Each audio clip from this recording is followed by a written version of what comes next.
ला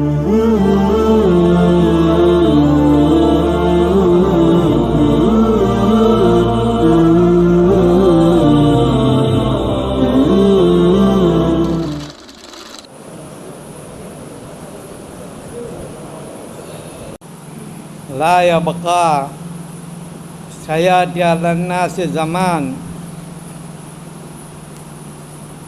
ला यबका मिनल इस्लाम इल्ला इस्मुहु वला यबका मिनल कुरान इल्ला रस्मुहु मसाजिदुहुम आमिरा वहिय खराब मिनल हुदा अशरुन्नास तहत अदीमिस समायल उलमा। अजीज़ों, बुज़ुर्गों, दोस्तों, मजलिस मुबारक है। जिन लोगों ने कुरान हिफ्ज़ किया है, यह कुरान इतनी बड़ी नेमत है, इतनी बड़ी नेमत है, इतनी बड़ी नेमत है कि इस नेमत का अल्फाजों में ज़िक्र करना बहुत मुश्किल, अल्फाजों में ज़िक्र नहीं कर सकते।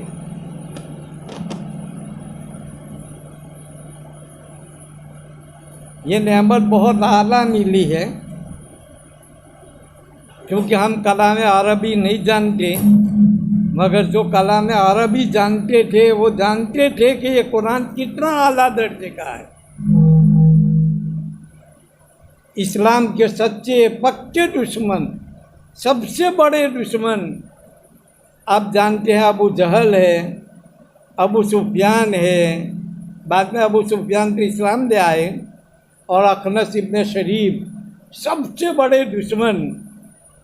मगर इनका हाल ये था कि हुजूर पाक कसम तहज्जुद के वक्त में जो तिलावत कुरान करते थे, इस तिलावत कुरान को सुनने के लिए चुपके चुपके दीवारों के पीछे छुप करके सुना करते थे।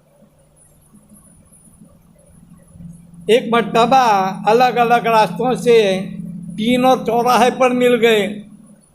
अरे अबू जहल तू कहाँ से, ला अखनस तू कहाँ से, अबू सुफियान तू कहाँ से। तीनों के मुंह नीचे गिर गए, पशेमान हुए, शर्मिंदा हुए।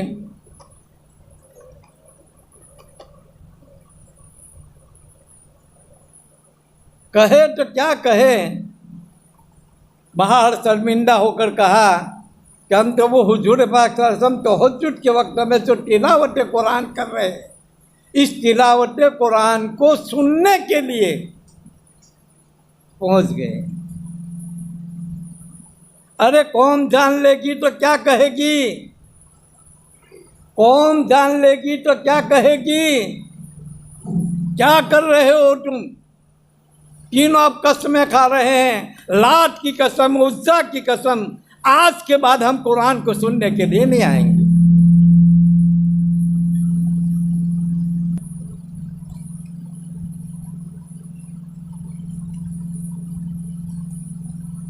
तीनों के तीनों गोली निकाल, तीनों के तीनों अपने घर चले गए। दूसरी रात हुई, वही तहज्जुद का वक्त आया। अब इस तहज्जुद के वक्त में फिर वही दिल में शौक ज्वलवाला पैदा हुआ, नहीं रहा गया, नहीं रहा गया कुरान सुनने के लिए। फिर तीनों चुपके चुपके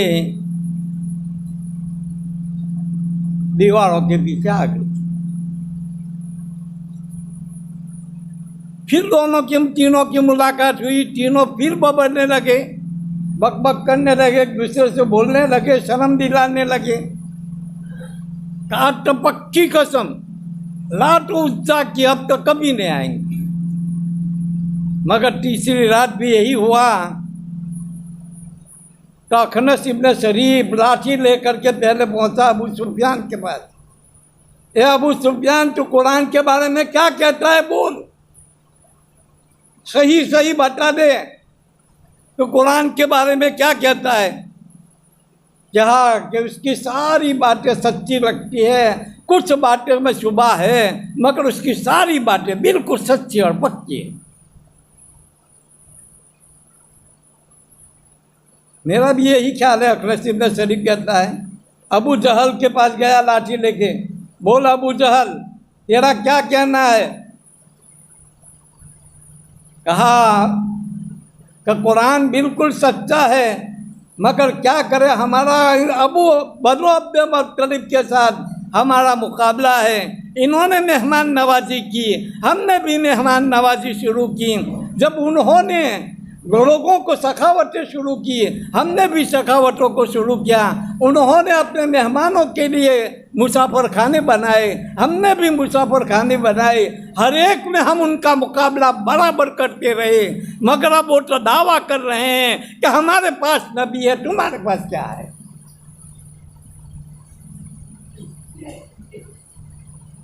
इसलिए इस्लाम कबूल करने से उस नसब को शरफ हासिल हो जाएगा, हमारा नसब पसत पड़ जाएगा, पस्त हो जाएगा। इसलिए मैं इस्लाम कबूल नहीं करता। ये कौम का तासुब, समझे? वलीद इब्न मुगीरा एक मर्तबा जा रहा था, आकाए मक्की मोहम्मद अरबी सल्लल्लाहु अलैहि वसल्लम पढ़ रहे थे, औज़ु बिल्लाहि मिनश शैतानिर रजीम, इन्नल्लाह यामुरु बिल अद्ल वल इहसान व इताइ जिल कुर्बा व यनहा अनिल फहशाइ वल मुनकर। बस ये पढ़ना ही था।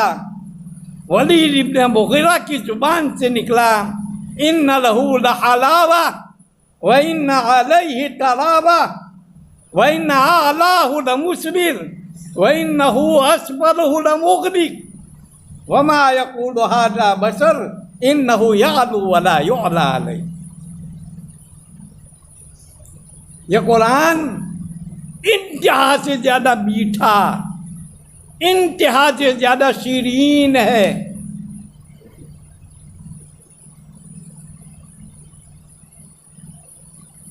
ये कुरान इन्ना लहू तरावा लमुग़दिक, ये कुरान इंतहा से ज़्यादा सरसब्ज है।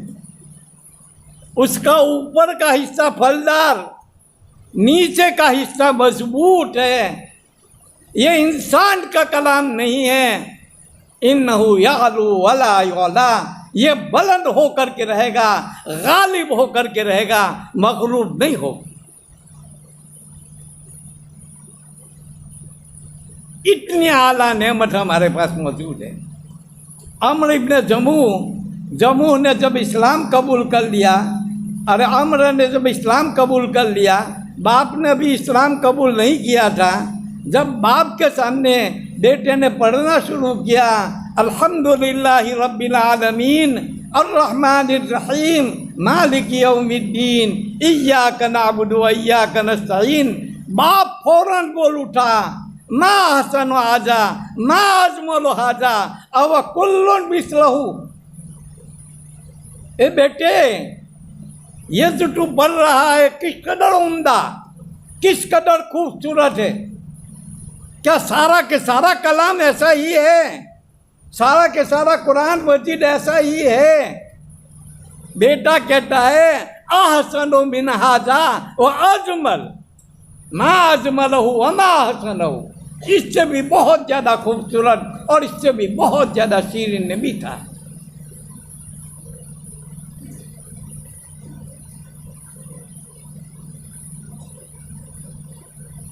इसलिए यहाँ कहा जालिकल किताब, अल्लाह की तरफ से ये किताब होने में कोई शुबा नहीं। अरब की कॉन्फ्रेंस हुई, कॉन्फ्रेंस के बाद वहाँ के जो लीडर था, सदर था, इस सदर ने देखा कि एक आदमी अजनबी मालूम होता है और मुसलमान भी मालूम नहीं होता।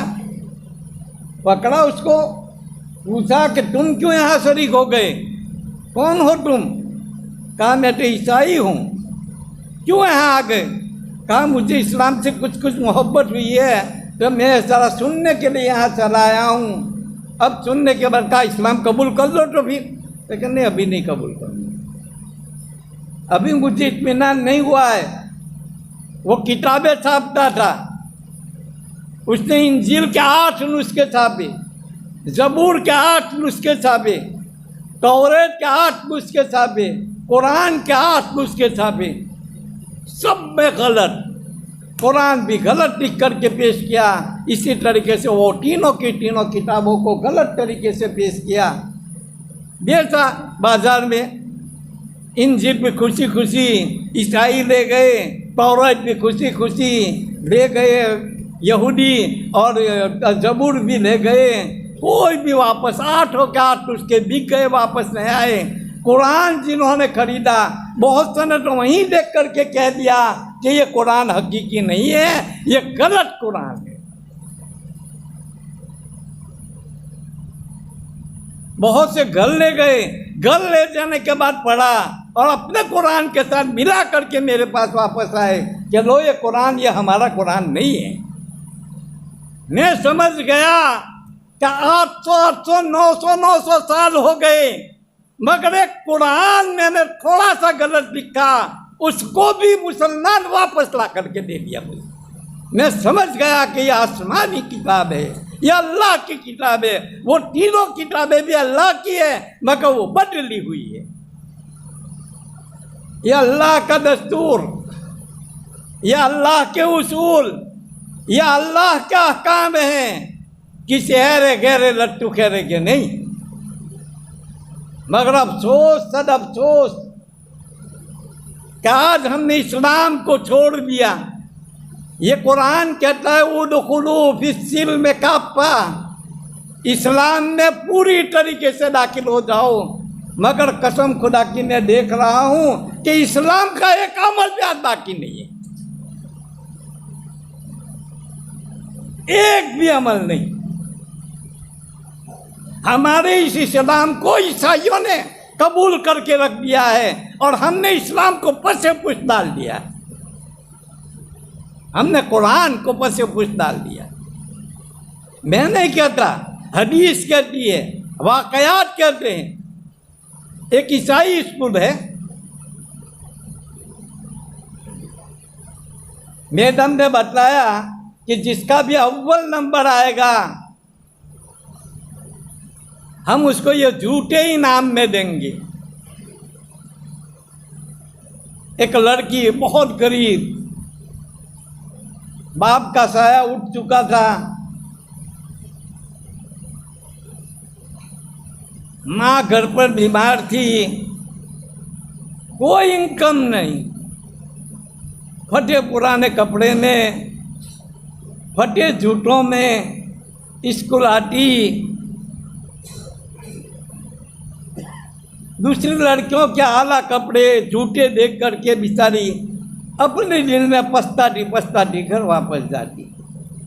मैडम ने वहाँ पर ऐलान किया कि जिसका भी अव्वल नंबर आएगा इसको ये जूते इनाम में दिए जाएंगे।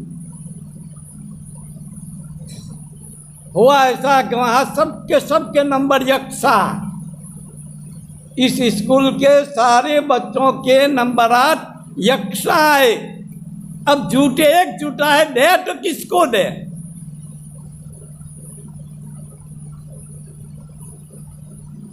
सबको दिया गया कि देखो अब कुरानदाजी करेंगे और कुरानदाजी में जिसका नाम निकलेगा उसको हम ये जूते इनाम में देंगे।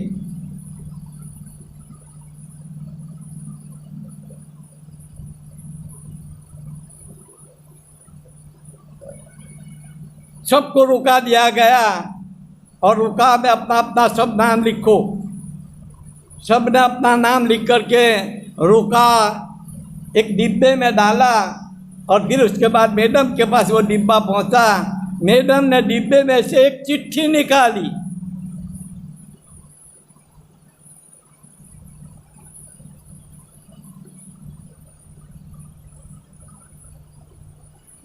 चिट्ठी में नाम किसका है? वफा अब्दुल करीम। वफा अब्दुल करीम। सारे बच्चों ने तालियां बजाई। वही गरीब बच्ची जो जूतों के में परेशान थी, जो अपने कपड़ों फटे पुराने कपड़ों में स्कूल में आ रही थी, उसको जूते मिले, सारे स्कूल के बच्चे खुश होकर के तालियां बजा रहे हैं कि हकीकत में यही लायक है। मैडम घर गई, घर जाने के बाद देखा कि लाओ ने दूसरी रुका देखे कि दूसरे रुके में किसके नाम है, तो हर एक रुका उठाते हैं तो रुके में लिखा है वफा अब्दुल करीम, हर रुके में लिखा है वफा अब्दुल करीम, हर रुके में लिखा है वफा अब्दुल करीम।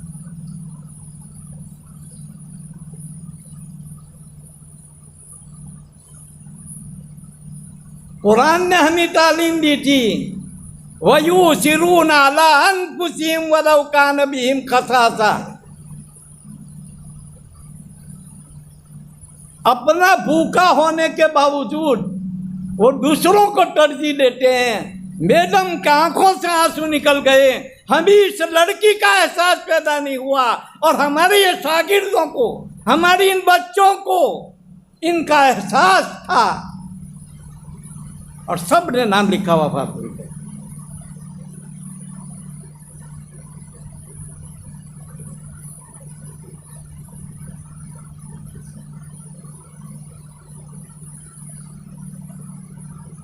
अब कुरान कहते हैं इस्लाम में पूरी तरीके से दाखिल हो, क्या हमारा ये हाल है?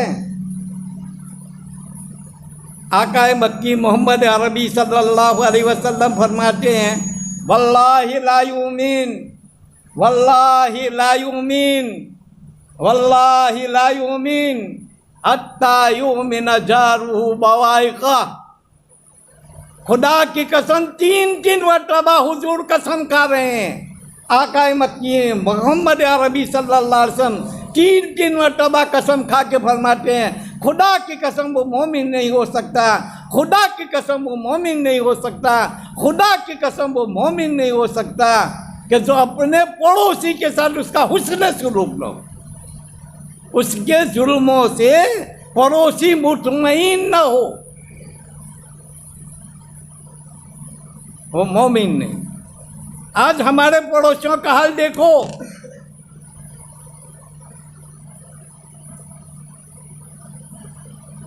हदीस पढ़ाने वालों के पड़ोसी कोर्टों में जाकर के उन पर दावे कर रहे हैं कि ये हमको सताता है।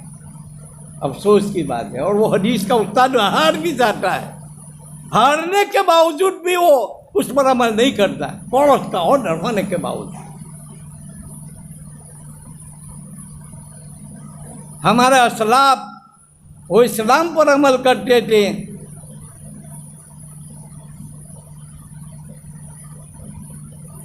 हसन बसरी रहमतुल्लाह अलैह, ऊपर यहूदी रहता है, बैतुल खला बनाया होगा, नीचे पेशाब पकाना, पेशाब का टपक रहा था। हजरत हसन बसरी रहमतुल्लाह अलैह ने वहाँ पर डोल रख दी थी। वो जब डोल भर जाती तो चुपके बाहर जाकर के फेंका। हजरत बीमार हुए तो यहूदी खबर लेने जाता है कि देखे क्यों बीमार हुए, क्या हुआ, हम क्या मदद कर सकते हैं। वो यहूदी जाता है, जाकर के हसन बसरी के पास बैठता है, बैठते ही उसकी नज़र उस डोल पर पीटती है। कहा ये डोल कैसे, ऊपर से देखते हैं पेशाब टपक रहा है। अरे आप मुझे कहते भी नहीं कि यहाँ पेशाब टपक रहा है, कि मैं कैसे कहूँ। मेरे आका कह रहे हैं कि पड़ोसी को कोई तकलीफ न पहुँचाई जाए। इसलिए मैंने आपको कहना मुनासिब नहीं समझा। वो फौरन पढ़ता है इस्लाम इतना आला मजहब, फौरन पढ़ता है ला इलाहा इल्लल्लाह मुहम्मदुर रसूलुल्लाह सल्लल्लाहु अलैहि वसल्लम। ये इस्लाम के अखलाक थे।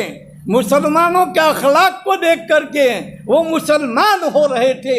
आज हम मुसलमानों के अखलाक को देखकर मुसलमान होने वाले पीछे हट रहे हैं।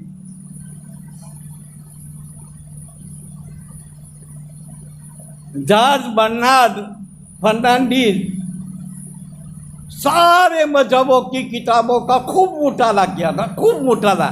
इंग्लिस्तान का था, बड़ा मुफक्किर समझा जाता था, ईसाई था। हिंदुस्तान आया, उनके इस्तकबाल में बहुत सारे लोग जमा हो गए और इस्तकबाल के बाद उनको पूछा कि आपने तो सारे मज़ाहिब की किताबों का खूब मुताला किया है, आप मुझे बतलाइए कि आपको कौन सा मज़हब बिल्कुल सही लगा।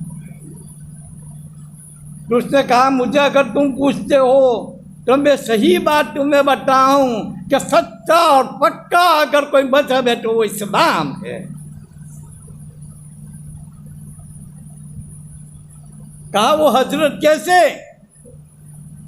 कहा, ये इस्लाम की तालीम वो तालीम है जो हैवान को इंसान बनाता है और इंसान को उरूज इंसानियत का टोच पर पहुंचा देता है, उसको जिंदगी का सलीका सिखलाता है, जिंदगी कैसे गुजारी जाए अपने पड़ोसियों के साथ, अपने रिश्तेदारों के साथ, दुनिया के हर गोशे, जिंदगी के हर गोशे पर उसने कलाम किया है और इतना सही कलाम किया है कि उस पर अमल करने वाला दुनिया में भी अमन हासिल करेगा, दुनिया में भी चैन और सुकून और फला नसीब होगी और ऊपर फला नसीब होगी। दुनिया भी आबाद, आखिरत भी आबाद। इतनी तारीफ की उसने, इतनी तारीफ की। कहा, आप इस्लाम क्यों कबूल नहीं करते? इस्लाम कबूल कर लो ना। कहा, क्या करूं मैं, क्या करूं मैं, कैसे कहूं? मुझे इस्लाम कबूल करने के लिए सिर्फ एक ही चीज़ रोक रही है कि एक तरफ मैं दस्तूर इस्लाम देखता हूँ, दस्तूर कुरान देखता हूँ, हुजूर के अहादीस शरीफा को देखता हूँ, और दूसरी तरफ इन मुसलमानों के ज़ाहिर अक़ीदे, इन मुसलमानों के अखलाक, इन मुसलमानों के किरदार को देखता हूँ तो मुझे रोकता है इस्लाम लाने से।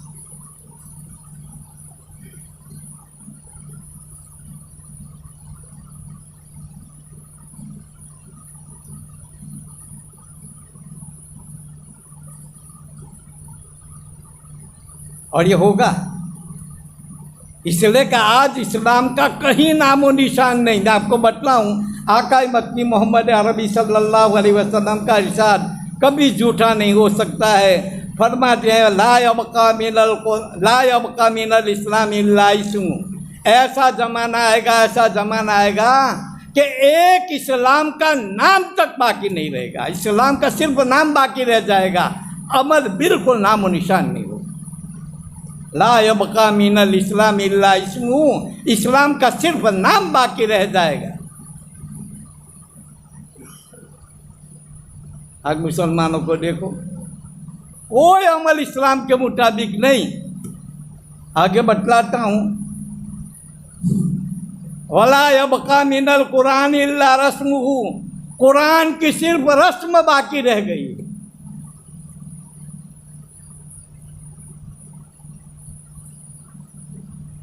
आज दुकान का इफ्तिताह, चलो भाई हमारे यहाँ खत्म कुरान के लिए ले जाएंगे, बच्चों को पढ़ा देंगे, बस रस्म पूरी हो गई।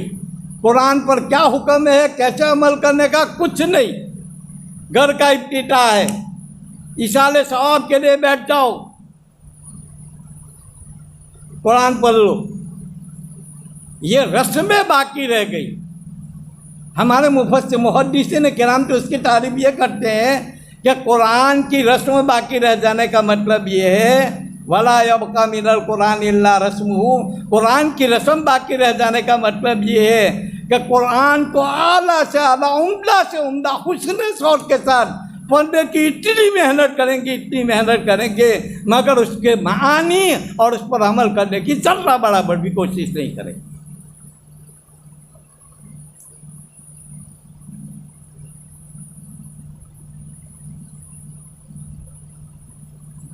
मगर मैं कहता हूँ कि रस्मों से मतलब ये है कि आज इशाले सवाब के लिए कुरान रह गया, आज इफ्तिताह घर के लिए कुरान रह गया, आज इफ्तिताह दुकान के लिए कुरान रह गया, अमल के लिए नामो निशान।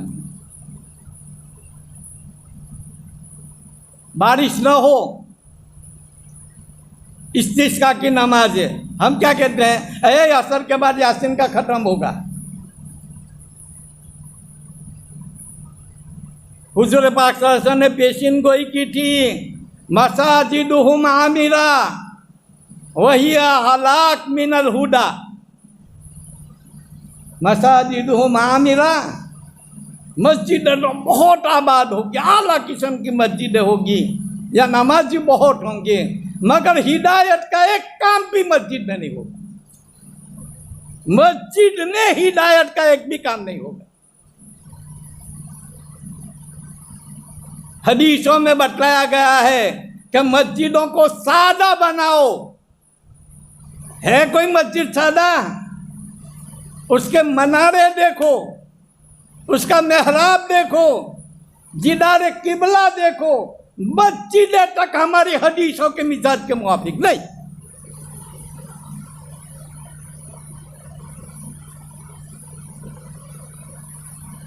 और खास तौर पर कहा था जिदारे किबला को तो इतना सादा रखो और अतराफ की दोनों दीवारों को इतना सादा रखो कि किसी मुसल्ली का जहन जरा भी मुंतशिर न हो।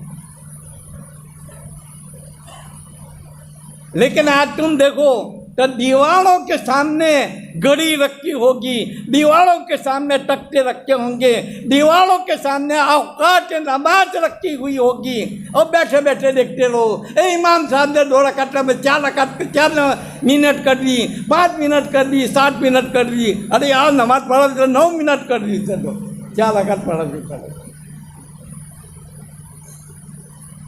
मना किया था कि मत पड़ा रखो, किबला की तरफ किसी भी किस्म का कोई नक्शो निगार नहीं होना चाहिए कि कहीं मुसल्ली का खलल न हो।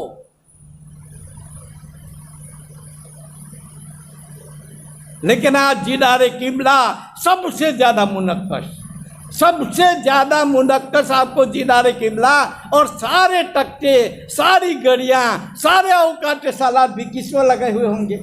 जिदारे किबला। न किसी किस्म का लिखना होना चाहिए उधर, कोई चीज बिल्कुल सादा, कोई जहन मुंतसिर।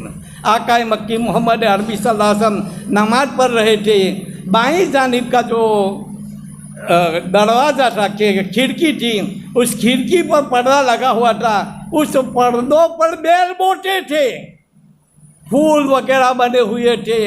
आका मक्की ने नमाज पढ़ने के बाद कहा, ए आयशा इस पर्दे को हटा दो, इस पर्दे ने मेरी नमाज को खराब किया है।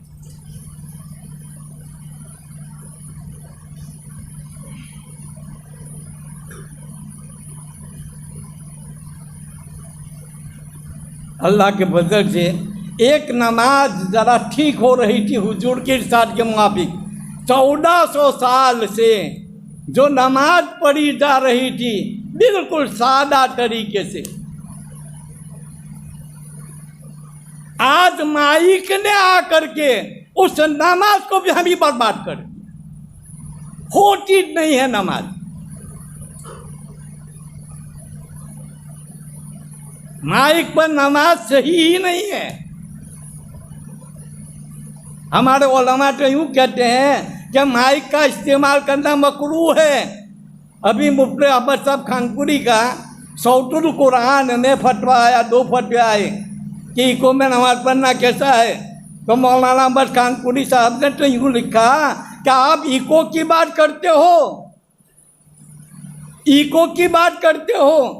अगर आपका माइक और इको न हो और अगर आपने इतने जोर से पढ़ा कि मुसल्लियों की जितने मुसल्ली है उस मुसल्ली से भी ज़्यादा आवाज़ निकाला तो वो भी मकरूह है। जितने मुसल्ली है इस मुसल्ली से बाहर आवाज़ गई तो वो भी मकरूह।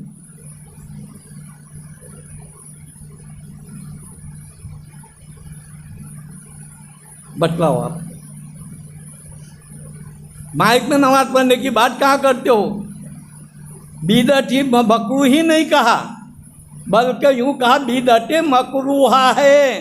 सिर्फ बिदअत ही नहीं कहा बल्कि मुफ्ती अब्दुल रहीम साहब लादपुरी में भी फतवा रहीमिया में उसको क्या बिदअत मकरूहा फरमाया कि जैसे मुकब्बिर बनाना बगैर ज़रूरत के बिदअत है, इसी तरीके से माइक में बगैर ज़रूरत के इस्तेमाल करना ये बिदअत मकरूहा है।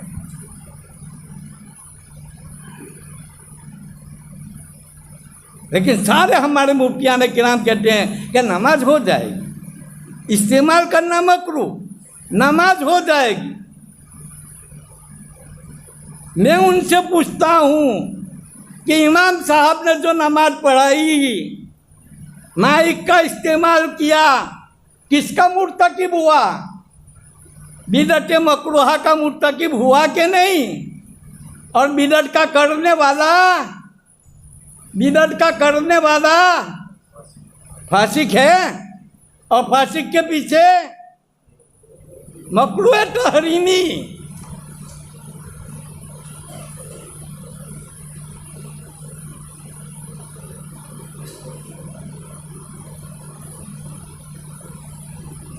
नमाज तक मसाजिदुहु माबिरा वही खराब मिनल हुदा। 1400 साल से हुजूर की नकल चली आ रही थी। हुजूर के नकल हुजूर ने खुद इरशाद भी फरमाया, सल्लू कमा राइतुमुनी उसल्ली, ऐसी ही नमाज पढ़ो जैसे मैं पढ़ता हूँ। ये कह करके इंतकाल फरमा गए हैं और 1400 साल तक पढ़ते चले आए हैं। अब कौन सी तुम्हें तकलीफ है कि तुम माइक इस्तेमाल करते? एक तो शेखुल हदीस है, मुझसे जीत पर चढ़े, कहा आप तो बहुत सख्त मुफ्ती हैं। हदीस में तो कहा दीनो यूसरुन वलकद यस्सरनल कुरान, अब तो इब्तिला आम हो गया, जायज़ कह देना चाहिए। मैंने मनसूस हुक्म भी जायज़ हो जाएगा। मनसूस हुक्म जो हराम है, नस से हराम है, वो भी जायज़ हो जाएगा। शेखुल हदीस है। मैंने कहा कि माइक में नमाज पढ़ना सख्त हुक्म है कि बगैर माइक के नमाज पढ़ना सख्त हुक्म है? बोलो। माइक के लिए पैसे जाएंगे, माइक को दुरुस्त रखना पड़ेगा। दुरुस्त रखते वक्त पहले ये सोचना होगा कि माइक में कहीं खुर खुर फुर फुर टूट नहीं होगा। करना पड़ेगा ना, सोचना पड़ेगा ना। ये सारी तकलीफें माइक इस्तेमाल करते हो तो हो, और अगर माइक नहीं इस्तेमाल करते अल्लाह अकबर कहकर खड़े हो जाओ। तो आसान हुक्म तो ये है, दीन तो आसान है, मुश्किल तुम कर रहे हो। आसान दीन को अगर मुश्किल बनाते हो तो तंग बनाते हैं, वरना दीन तो मुश्किल नहीं है। का मसाजिदुहु माबिरा वहिया खराब मिनल हुदा। मस्जिदों में बैठ करके जो नवाफिल और तस्बीहात और जिक्र कर रहे हैं, मुझे तो इस पर भी शुबा पड़ रहा है। इसलिए शुबा पड़ रहा है कि हुजूर पाक सल्लल्लाहु अलैहि वसल्लम, मस्जिद नबवी है, 50,000 नमाज का सवाब मिलता है, मगर मस्जिद नबवी में नफल नहीं पढ़ते, घर में जा कर के पढ़ते। क्यों? कोई न जाने। इसमें मख्फी रहे, अमल जितना मख्फी होगा उसका सवाब इतना ज़्यादा होगा। रोजे का सवाब इसीलिए कहा अना उज्जी भी, अल्लाह कहता है कि उसका बदला मैं देता हूँ। अल्लाह खुद बदला देता है। क्यों? इसलिए कि रोजे में इखलास है। इस इखलास की दौलत से उसको माला माल होने की वजह से अल्लाह खुद देता है। अगर हमारा नफल अमल तस्बीहात जिक्र जितना मख्फी रहेगा इतना सवाब ज़्यादा होगा। सुफियान सौरी रहमतुल्लाह अलैह तो फरमाते हैं कि मैं उस नेक अमल को अमल ही नहीं समझता जो कोई मुझे देख ले उस अमल को करते। उस अमल को मैं नेक अमल नहीं समझता जो मुझे कोई देख ले। हातिम असम फरमाते हैं, मस्जिद में तालीम के लिए बैठने वाला, मस्जिद में तालीम के लिए बैठने वाला ये दीन को बेचने वाला है, दुनिया इकट्ठा करने वाला। हातिम असम का एक मुरीद ने शेख से पूछा, ए शेख, रात को आप कितनी रकातें पढ़ते हो, कितनी नफले पढ़ते हो? तो शेख ने अपने मुरीद को क्या जवाब दिया मालूम है? जवाब ये दिया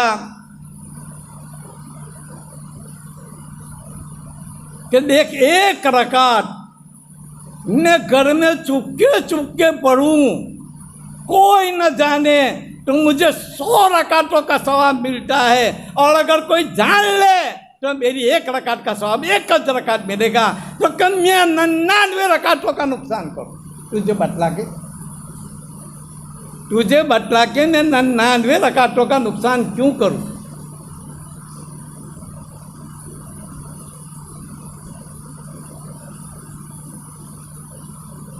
हजरत अब्दुल्लाह इब्न मसूद रज़ी अल्लाह ताला अन्हु, उन्होंने देखा कि कुछ सहाबा मस्जिद में चाश्त की नमाज़ पढ़ रहे हैं। किसी ने बताया अब्दुल्लाह इब्न मसूद को कि जाओ वहाँ चाश्त की नमाज़ मस्जिद में पढ़ते हैं 4-5 सहाबी। वहाँ पहुँच गए और पहुँच करके कहा क्या करते हो? तो कहा चाश्त की नमाज़ पढ़ रहे हैं। अरे घर में पढ़ो, ये मस्जिद में पढ़ने की चीज़ नहीं है, जाओ घर में जाकर के। बिदत, अभी तो हुजूर इंतकाल नहीं हुए, उनके कपड़े बोसीदा भी नहीं हुए, उनके जिस्म बोसीदा भी नहीं हुआ। रातों में मस्जिद में जमा होने को बिदत कहा गया है, तो आम रातों में जमा होना कैसे जायज़ होगा?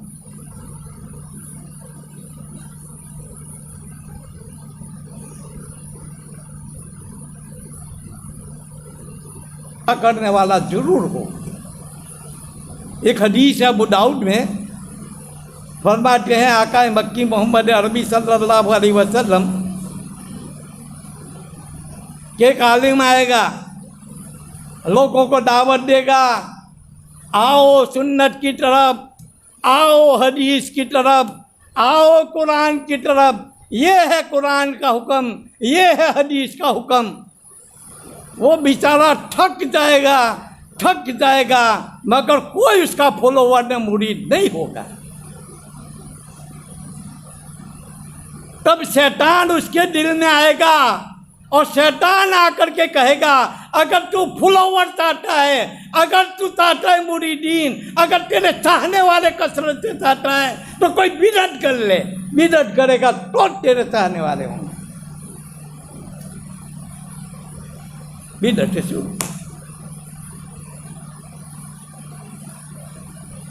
इसलिए मैं तो चैलेंज करके कहता हूं कि मस्जिदों के अंदर कोई हिदायत का काम आज नहीं हो रहा है। कोई होता हो तो मुझे बता। एक होता था नमाज हमारी, बल्कि एक जगह पर तो मैंने यहाँ तक देखा कि एक बेचारा इमाम मुतवल्ली कहता है, क्यों माइक में नमाज नहीं पढ़ाई? अरे हजरत ज़रूरत नहीं थी माइक में नमाज पढ़ाने की, ज़रूरत नहीं है, कल से माइक में पढ़ाना।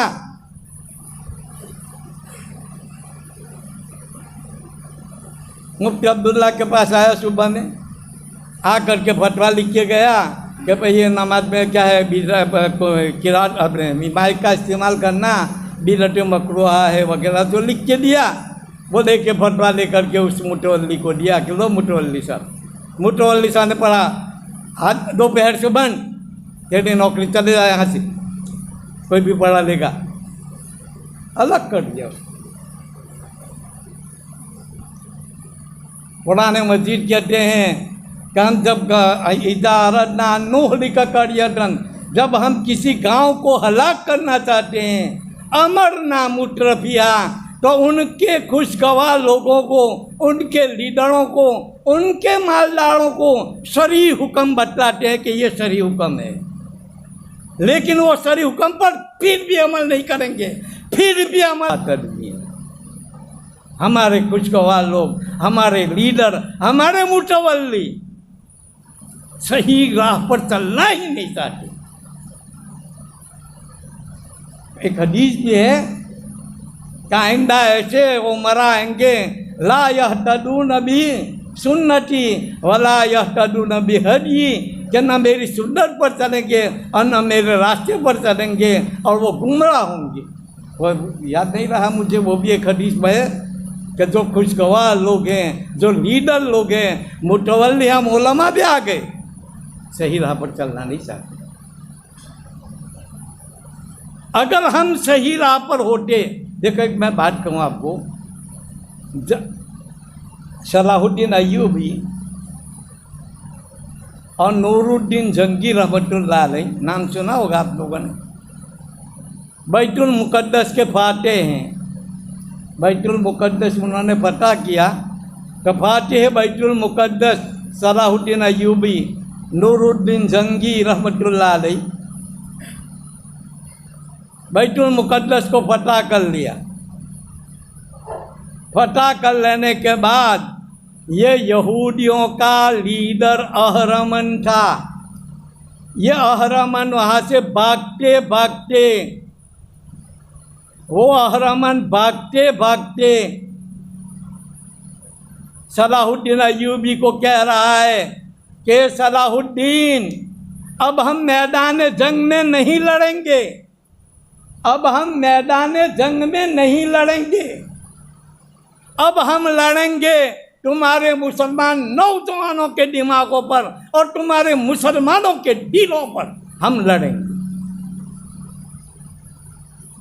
इनके जिस्म और उनके नाम तो मुसलमान के होंगे, मगर उनका दिमाग और उनका दिल मुसलमान नहीं होगा। वो इस्लामी तहजीब से नफरत करेंगे और हमारी यहूदी तहजीब को बहुत पसंद करेंगे, दिल से मिलाएंगे।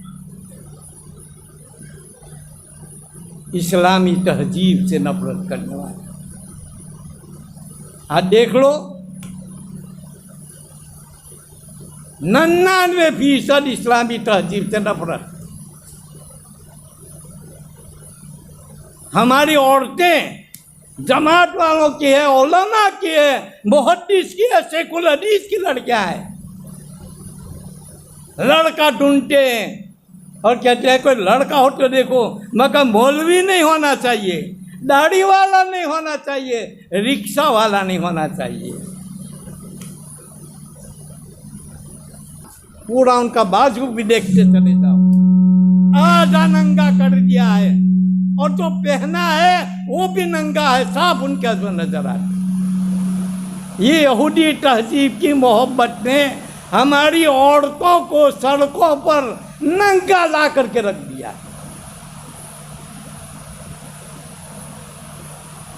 अब बल्कि मैंने तो यहाँ तक सुना है कि ये फिल्मी हॉल में और खेल के मैदान में मुसलमान औरतों को नंगा कर दिया है और वहाँ खुला सेक्स करते हुए भी दिखाया गया है। कसम खुदा की, अगर इस तहजीब को तुमने अपनाया, इस तहजीब को अपनाया, तो बाप बेटी को नहीं पहचानेगा, बेटी बाप को नहीं पहचानेगी, भाई बहन को नहीं पहचानेगा, बहन भाई को नहीं पहचानेगा, बेटा माँ को नहीं पहचानेगा, माँ बेटे को नहीं पहचानेगा। खुला वहाँ जिना करते हुए देख लो क्या।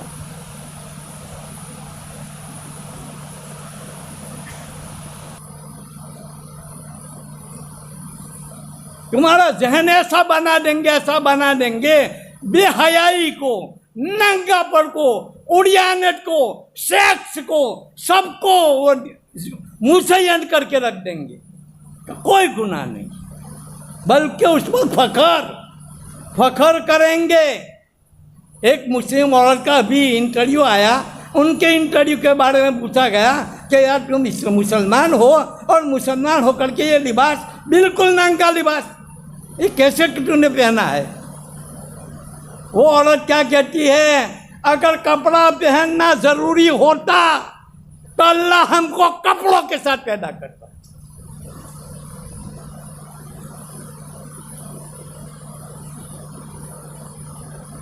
नंगा होना हमारा पैदाइशी हक है। दलाइल तो देखो इनको, तो हुजूर के जमाने से कसम खा के रखी है, ये रसूल तू कितनी भी मेहनत कर ले, मगर तेरी तहजीब हम नहीं चलने देंगे। फिर सलाहुद्दीन अय्यूबी दोबारा मिलता है तो वो कह रहा है, अहरमन सलीबी इंटेलिजेंस का सरदार, वो कह रहा है, ए सलाहुद्दीन, हमने तुम्हारे जवान मर्दों में और जवान औरतों में लज्जत का, हुकूमत का, दौलत का और हमारी खूबसूरत औरतों की लज्जत इतनी बढ़ गई है, इतनी बढ़ गई है कि उनके रगे तक के अंदर हमारी लज्जत भरी हुई है, औरतों की, हुकूमत की, रुपयों की और पैसों की। अब तुम्हारे उलमा, तुम्हारे मुस्लिहीन इस नशा को उतार नहीं सकेंगे, और हमारे मुस्लिहीन, हमारे आदमी इस नशा को इतना चलाएंगे, इतना चलाएंगे कि जिसको तुम बेहयाई कहते हो ना, जिसको तुम बेहिजाबी कहते हो, वो भाई से फखर हो जाएगा, भाई से फखर, भाई से इज्जत हो जाए। जितना यहूदियत का लिबास पहन के निकलेगी, इतना अपने आप को फखर समझेगी। सोचो, अगर इस्लामी तहजीब को छोड़ा, कसम खुदा की इन्होंने हमारे मोबाइलों में और इसमें इस चीज़ की इतनी लज्जत बढ़ गई है, इतनी लज्जत बढ़ गई है। अब हमको तो 4 बजे का टाइम दिया था, 4 बजे तो देखो स्मार्टफोन, मैडम है, बच्चों को होमवर्क दिया। क्या दिया? होमवर्क का उन्वान था मेरी ख्वाहिश। क्या था? हर एक इस उन्वान पर अपनी ख्वाहिश लिख के लाए, मेरी ख्वाहिश। मैडम ने उस होमवर्क को घर पर ला करके तपासना शुरू किया, देखना शुरू किया। देखते देखते एक लड़के के मजमून पर ये नजर जम गई, रोने लगी, शिशक्या मारने लगी। करीब में शोहर था, स्मार्टफोन देख रहा था। क्या देख रहा था? स्मार्टफोन। इसने बीवी की शिशक्या सुन करके जल्दी जल्दी दौड़ा। क्या तकलीफ हुई? क्या हुआ? क्या हुआ? कहा क्या कहूँ मैं तुझे क्या कहूँ? मैं ये होमवर्क बच्चों का देख रहा था। एक बच्चे ने होमवर्क में लिखा है, इसने मुझे रुला दिया। कहा कैसे? क्या होमवर्क में क्या मजमून है? क्या स्मार्टफोन में लिखा हुआ है कि काश कि मैं स्मार्टफोन बन जाऊं, काश मैं स्मार्टफोन बन जाऊं। इसलिए कि मेरे वालिदैन स्मार्टफोन से बहुत मोहब्बत करते हैं, बहुत प्यार करते हैं, मुझसे ज़रा भी प्यार और मोहब्बत नहीं करती। मेरे अब्बा खेल में इतने मशगूल हो जाते, इतने मशगूल हो जाते हैं, कभी मेरे साथ नहीं खेलते। मेरे अब्बा मुलाजमत से नौकरी करके घर वापस आते हैं, घर आकर के स्मार्टफोन में इतना वक्त देते हैं, इतना वक्त देते हैं, मगर मुझे थोड़ा सा भी वक्त नहीं देते। मैं रोते रोते बोल रहा हूँ, मगर मेरी तरफ कोई तवज्जो नहीं। अचानक किसी का फ़ोन आता है तो फ़ोन फ़ौरन उठा लेते हैं, और उठा करके फ़ोन पे इतने मशगूल होते हैं। मेरी कितनी भी अहम बात हो, कितनी भी आला किस्म की बात मैं करना चाहूँ, मेरी बात की तरफ कोई तवज्जो नहीं देते और फ़ोन पर पूरी तवज्जो मर्जी करते। अच्छा, किस बच्चे ने ये लिखा है? कि किस बच्चे ने लिखा? तेरे ने, मेरे बच्चे ने लिखा है। ये तेरे ने, आज स्मार्टफोन ने हमारी सारी के सारी मशगूलियों को ख़त्म करके, नेक अमलों को ख़त्म करके उसमें इतना मशगूल हो गए। अल्लाह की बात सोचो जरा कि ये जो लाया है वही उसने कहा था ना कि हम इतनी लज्जत वाली चीज़ें ला करके तुम्हारे सामने पेश करेंगे, इतनी लज्जत वाली चीज़ें ला करके पेश करेंगे कि तुम्हारे मुसलमान कभी नाम तक इस्लाम का नहीं लेंगे। हमारी तहजीब से मोहब्बत करेंगे और दूसरों की तहजीब से वो मोहब्बत करेंगे। इसलिए सोचो मेरे भाइयों, इस्लामी तहजीब को अपनाओगे तो वही जात बन्नात साहब कहा था ना कि उसी में अमन है, उसी में इत्मीनान है, उसी में सुकून है, उसी में सब कुछ है। इंसानियत सिखाता है, इंसानियत के उरूज पर पहुँचाता है, हैवान को इंसान बनाता है और ये यहूदियत इंसान को हैवान बना देता है। इसलिए मैं आप लोगों से गुजारिश करूँगा कि अल्लाह तबारक व तआला इस्लामी तहजीब से मोहब्बत, और देखो ये बात कि अल्लाह ने आपको बहुत बड़ी नेमत दी है, इस नेमत को बेचियो मत। कुरान की दौलत हमको दी है, इस दौलत को बेचना मत। जफर उस्मानी वो फरमाते हैं कि मेरे रंगून दारूम ने एक रांडेर का फैमिली आई थी, उसके साथ एक छोटी बच्ची थी 3-4 साल की, मादरजाद हाफिजा। वहाँ मेरे मदरसे में भी आई, कहा ये मादरजाद हाफिजा है, कहा इम्तिहान लो तो तुम 1-2 आयत पढ़ो, वो 10-12 आयतें पढ़ जाती, कहीं से भी पढ़ो, 1-2 आयतें पढ़ो, 10-12-15 आयतें पढ़ जाती है। लोगों ने बहुत इनाम दिए उसको, बहुत इनाम दिए।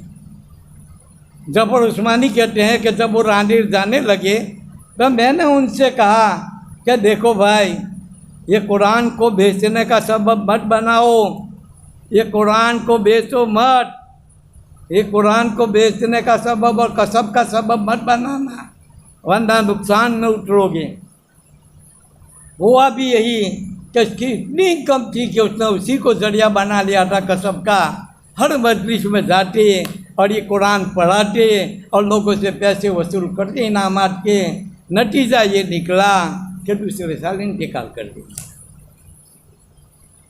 खसीरत दुनिया वल आखिरा ज़ालिका हुवल खुसरानुल मुबीन।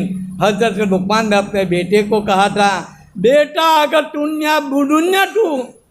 तू दुनिया दे देगा आखिरत के बदले में तो दुनिया में भी नफ़ा में रहेगा और आखिरत में भी नफ़ा रहेगा, और अगर इस दीन को दुनिया के एवज में बदलेगा तो तेरी दुनिया भी बर्बाद होगी और आखिरत भी बर्बाद होगी। दुआ करता हूँ सबसे पहले तो मैं बहुत अमल हूँ, मेरी तो दुनिया आखिरत दोनों बर्बाद है, दुनिया आखिरत दोनों बर्बाद है। हज़रत ईसा अलैहिस्सलाम एक मरतबा जंगल में जा रहे थे तो किसी ने बताया, ओ ईसा कहाँ जा रहे हो? ईसा अलैहिस्सलाम कहाँ जा रहे हो? कहा जंगल जा रहा हूँ। क्यों जंगल जा रहे हो? कसम खुदा की इस कौम के अंधों को मैं देखने वाला बना देता हूँ, इनके बहरों को मैं सुनने वाला बना देता हूँ, मुर्दों को भी जिंदा कर देता हूँ, मगर अल्लाह के हुक्मों पर इनको लाने से मैं मजबूर हूँ, अल्लाह के हुक्मों पर नहीं ला सकता। इसलिए मैंने सोचा जंगल में चला। मैं चीख करके चीखता हूँ कि नमाजों को तो दुरुस्त करो, उसको तो बगैर माइक के पढ़ो, क्यों बर्बाद करते हो? लज्जत है कितनी देर? पहले लोग जो है मासियत में, गुनाह में लज्जत ढूंढते थे। किसमें?